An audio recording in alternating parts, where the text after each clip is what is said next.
Module 26, les cas spéciaux en copropriété. Je vous souhaite la bienvenue dans ce nouveau module de la formation gratuite Diviser un bien et gagner gros.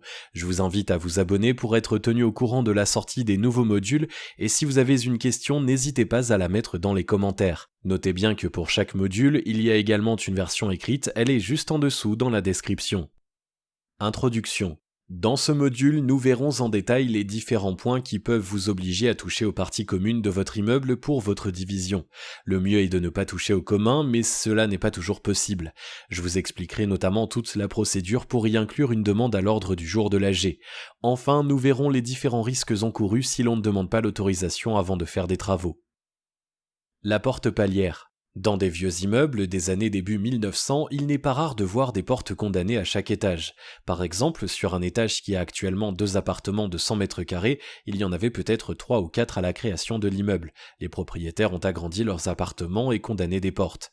Lors de mes visites, ça m'est souvent arrivé de voir des portes condamnées pour des appartements ayant été rassemblés pour n'en faire qu'un.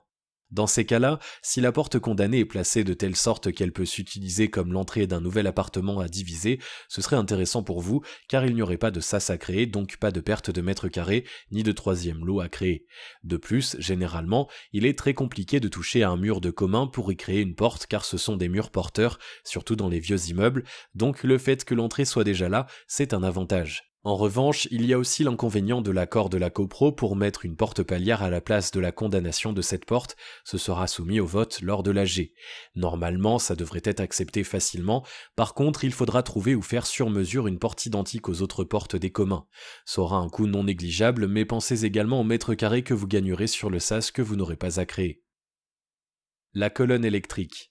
On parlera en détail de la colonne électrique dans le module traitant de celle-ci, mais sachez que si vous devez toucher la colonne électrique alors que vous êtes en copro, il faut partir en courant. En effet, changer une colonne électrique coûtera très cher, de 10 à plusieurs dizaines de milliers d'euros que vous devrez payer seul. Et oui, vous vous doutez bien que si vous avez une colonne à changer dans une copro à cause de vos travaux de division, aucun autre copropriétaire n'acceptera de mettre la main à la poche pour une nouvelle colonne. Néanmoins, on peut se faire payer la colonne par Enedis depuis une loi récente sous certaines conditions, on en parlera d'ailleurs plus tard.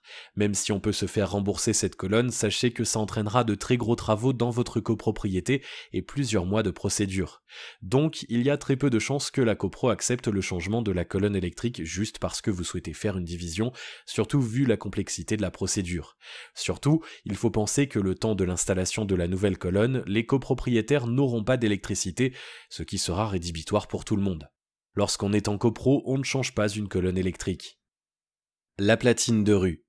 Rajouter un nom sur une platine de rue, également appelée interphone, ce n'est pas le plus compliqué, le syndic envoie un technicien modifier l'interphone de l'immeuble et en quelques minutes, le nom du nouveau locataire est ajouté. Le syndic facture cette prestation de 20 à 50 euros en général, mais ce n'est pas ça le souci. Le plus gros souci va être de tirer le fil allant de l'interphone au nouvel appartement. Pour chaque appartement, un fil relie la platine de rue et va jusqu'à chaque appartement. Pour le nouvel appartement à créer, il faudra faire la même configuration et donc toucher au commun. Généralement, ça ne pose pas de souci de rajouter ce détail au vote dans l'AG car ça ne va pas se voir. Normalement, tous les fils qui sortent de la platine sont dans une goulotte. L'électricien devra ouvrir la goulotte, ajouter le fil allant jusqu'au nouvel appartement et refermer la goulotte. L'opération est invisible pour les copropriétaires. À savoir que c'est un travail spécial, tous les électriciens ne savent pas faire ce genre de travail. Il faut compter au moins 200-300 euros en main d'œuvre plus 100 euros de matériel pour cette opération. La boîte aux lettres. C'est tout bête, on n'y pense pas dès le départ en général, mais c'est un point à ne pas oublier, la boîte aux lettres du nouvel appartement créé. Ce que je conseille, c'est de rajouter une création de boîte aux lettres dans l'AG. Elle sera soumise au vote des copropriétaires. À vous de montrer que vous rajouterez une boîte aux lettres identique aux autres et que ça ne changera rien pour eux. En revanche, si vous êtes dans un vieil immeuble, trouver la même boîte aux lettres que les anciennes déjà existantes ne sera peut-être pas facile. Dans ce cas, montrez que vous êtes généreux et changez toute la batterie de boîte aux lettres à vos frais. C'est quelques centaines d'euros, mais les copropriétaires verront que vous vous impliquez pour eux, ils auront tendance à accepter plus facilement. Il faut également faire attention aux normes des boîtes aux lettres, car oui, il y a même des normes pour de simples boîtes aux lettres. Au niveau de la boîte aux lettres, elle doit être conforme à la norme AFNOR D27405 agréée PTT. Les dimensions minimum doivent être de 26 par 26 par 34 cm et la fente pour la réception du courrier est d'au moins 23,5 par 2,4 cm. En gros, la vieille boîte aux lettres fines juste pour y mettre du courrier n'est plus aux normes. Vous avez la possibilité de ne pas mettre de nouvelles boîtes aux lettres pour le nouvel appartement, ce qui fait que la boîte aux lettres existante pourrait être utilisée par les deux locataires, mais ce n'est pas l'idéal pour les locataires qui auraient tous les deux le courrier de l'autre dans la boîte aux lettres. Les murs porteurs. Si vous souhaitez créer une porte palière à travers un mur porteur, afin de ne pas avoir de sas et de ne pas perdre de place entre les deux appartements, c'est possible dans les faits, mais c'est très compliqué. Sachant que certains copropriétaires ne seront pas ravis de voir que vous faites une division, le fait de demander en AG de pouvoir ouvrir un mur porteur pour y mettre votre porte d'entrée n'est pas conseillé. Faites le petit sas, ce sera plus simple. De plus, pour ouvrir un mur porteur, il faut dans certains cas déposer un permis de construire, la procédure est longue et coûteuse. L'antenne TV.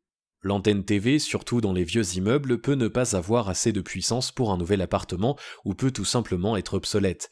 Il n'est pas rare de voir des antennes TV ayant 30 ans sur un vieil immeuble.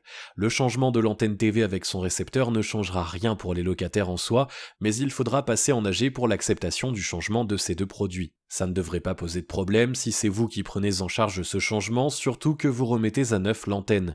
Comptez environ 700-800 € pour ce genre de travail, on en parlera en détail dans l'un des modules travaux. Les combles. Il est très tentant d'utiliser les combles pour en faire un appartement ou pour agrandir l'appartement existant en lui faisant un duplex par exemple, mais ceci est normalement soumis à l'autorisation de la copro. En effet, il y a deux cas de figure qui s'offrent à vous lorsque vous achetez un appartement en dernier étage. Cas numéro 1, les combles sont rattachés à l'appartement, ils vous appartiennent, donc dans ce cas-là, vous pouvez en faire ce que vous voulez. Par contre, si les combles deviennent une pièce habitable supplémentaire ou un appartement, il faudra le mentionner dans l'AG. En effet, même si cela ne changera pas grand-chose pour les autres locataires, il faut néanmoins retenir que puisque les combles vont devenir habitables, le calcul des tantièmes va changer chez tous les colocataires. Je m'explique. Imaginons que l'immeuble entier faisait 200 mètres carrés hors commun et qu'il y avait 4 copropriétaires ayant chacun un appartement de 50 mètres carrés. Les combles font 30 mètres carrés. Demain, vous souhaitez transformer les combles en habitation, alors dans ce cas-là, l'immeuble n'aura plus 200 mètres carrés habitables, mais 230 mètres carrés. Alors que chacun des copropriétaires avait 250 millièmes de l'immeuble, il sera différent une fois que les combles auront été aménagés. Désormais, pour faire simple, sans rentrer dans les détails de la nature des lots, du niveau de confort ou de l'exposition de chaque lot, vous aurez plus de millièmes que les autres copropriétaires puisque votre bien est désormais plus grand. Ce qui fera que vous aurez donc plus de charges de copropriété à payer que les autres copropriétaires. Cas numéro 2, les combles appartiennent à la copropriété. Dans ce cas-là, vous ne faites pas ce que vous voulez. Ça peut être tentant d'utiliser les combles sans l'accord de la copropriété, surtout si on est le seul à pouvoir y accéder, mais c'est interdit et si quelqu'un vous dénonce ou s'en rend compte, alors vous risquez gros. La solution dans cette situation est de demander à racheter les combles qui appartiennent à la copropriété. Souvent c'est accepté car ça fait toujours un peu d'argent qui rentre dans les comptes, après c'est une histoire de négociation. Le prix est en plus souvent assez bas puisqu'il y a tout à aménager du sol au plafond. Il faudra convaincre les autres que les combles valent le plus bas prix possible. Les risques encourus. S'il vous venait à l'esprit de faire des travaux dans les communs d'une copropriété, sachez que vous prenez de gros risques. Lorsque vous êtes en copro et que vous souhaitez faire des travaux touchant les parties communes ou l'aspect extérieur de l'immeuble, l'article 25B de la loi du 10 juillet 1965 précise que ces travaux sont soumis obligatoirement à une autorisation lors d'une assemblée générale des copropriétaires. Ça permet à la fois de vérifier que les travaux sont conformes à la destination de l'immeuble, mais également qu'ils ne portent pas atteinte aux droits des autres copropriétaires. Si vous faites des travaux sans l'accord de la copropriété, vous pourrez être condamné à rétablir les lieux dans leur état antérieur puisque ces travaux sont considérés comme irréguliers. De plus, le syndicat des copropriétaires peut décider de démolir vos travaux si ceux-ci ont été faits sans leur accord. Cette démolition peut être faite sans avoir à apporter une preuve de préjudice. En revanche, sachez que le syndic de copro peut renoncer à démolir vos travaux en échange d'une contrepartie financière par exemple. Le syndic a 10 ans après la fin de vos travaux pour agir. Outre cette date, la prescription est dépassée. Veuillez noter que le dépôt d'une déclaration préalable ou le dépôt d'un permis de construire ne permet pas de se soustraire à l'obligation d'obtenir une autorisation de l'Assemblée générale. On verra en détail plus tard comment établir une DP ou un PC. De plus, veuillez noter qu'une autorisation du syndic seule n'est pas valable, c'est bien en AG que la copro doit accepter vos travaux. Déposer son projet à l'ordre du jour. Pour proposer des travaux dans les communs, par exemple une ouverture sur un mur porteur, il faudra que ces travaux soient prévus dans l'ordre du jour de l'Assemblée générale. Pour cela, il doit mentionner en détail la demande d'autorisation et le projet qui sera soumis au vote. Pour que ce projet intervienne dans l'Assemblée, vous devrez au préalable les prévenir au moins une semaine avant l'envoi des lettres envoyées en LRAR à tous les copropriétaires pour leur notifier la date de l'AG et les différents points qui y seront traités. Cette procédure pour inscrire une demande en Assemblée générale est décrite par l'article 10 du décret du 17 mars 1967. Il faudra impérativement suivre cette procédure pour que le syndic accepte de l'intégrer. Déjà, je vous conseille d'envoyer votre demande par LRAR afin d'avoir une trace de votre envoi. Cette demande devra être accompagnée d'un projet de résolution. C'est une modalité obligatoire pour autoriser le syndic à introduire votre demande de travaux. Ce projet de résolution précise le texte de la résolution qui sera soumis à l'AG, ainsi que la majorité applicable à la prise de décision. Lorsque vous présentez votre projet, il faudra mettre un maximum de documents afin que la copro comprenne ce que vous voulez faire. Pour cela, mettez des plans et tous les documents nécessaires. Plus il y a de documents détaillés et plus votre auditoire comprendra et sera susceptible d'accepter votre projet. Pour que votre dossier ait des chances d'être accepté, il ne doit pas compromettre la stabilité de l'immeuble, il doit être conforme à la destination de l'immeuble, il ne doit pas porter atteinte aux droits des copropriétaires. Pour être accepté, un projet affectant les parties communes doit recueillir la majorité des voix de tous les copropriétaires. Si votre demande est acceptée, alors en principe elle ne peut pas être remise en cause et l'est définitivement. Enfin, si les travaux effectués ne sont pas conformes à ceux qui ont été acceptés durant l'AG, le syndic pourra faire démolir vos travaux. Ce module de la formation est désormais terminé. Je vous invite à vous abonner pour être tenu au courant de la sortie des nouveaux modules et si vous avez une question, n'hésitez pas à la mettre dans les commentaires.